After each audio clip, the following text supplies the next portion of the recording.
Hey, hello. You're stuck in traffic with Wolf Gorlick. A couple-minute riff on IT and IT security.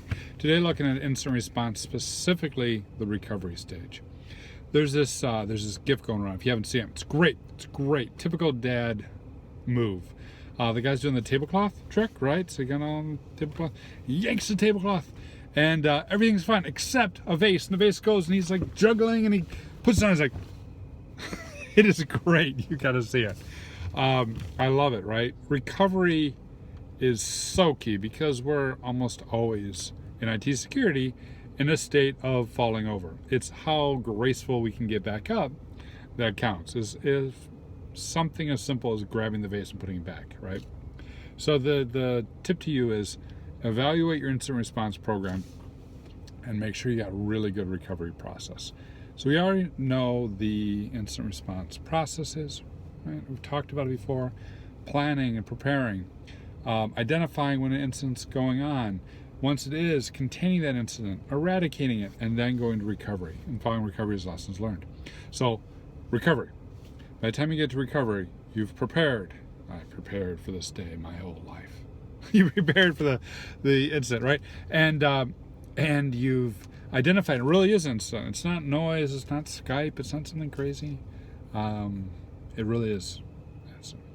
You've contained it. You've isolated that segment, and now you've eradicated the outbreak, the malware, the infection, the backdoor, whatever it is. And now we're putting the data back in place. And recover operations.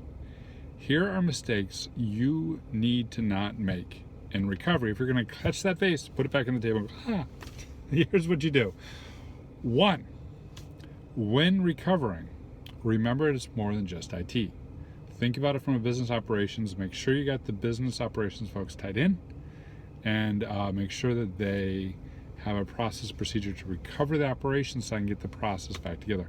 A lot of times we see that recovery is done from an IT perspective, and then you got a couple months of back and forth because this process isn't working, that process isn't working, we haven't tested it, all sorts of things. Avoid all that. Our number one goal is to protect the organization and its ability to achieve its mission. So 1, make sure that you have involved the business. 2, don't recover in a vulnerable state. They got in somehow. Check your system, your OS.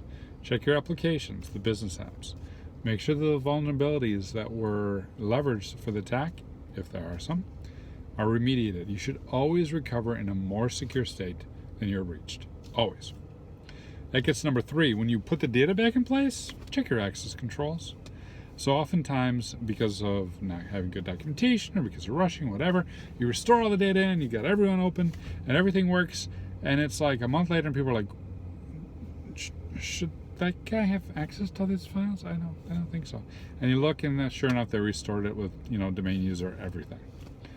Check your access controls.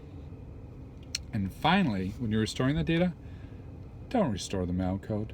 We've seen organizations restore CryptoLocker and reinfect themselves. We've seen organizations restore the back door and get reinfected, right? Restore that data cleanly. So again, in terms of the recovery stage, you want to resume the IT operations. You want to get the apps and the system back in a more secure state. You want to put the data on with the right access controls. And finally, you want to be very, very careful not to reinfect when you're restoring. That's how you do recovery. That's the best way to do recovery that I know of. What lessons learned am I missing? What have you seen? Hit me up in comments or on Twitter. All right. Thanks so much.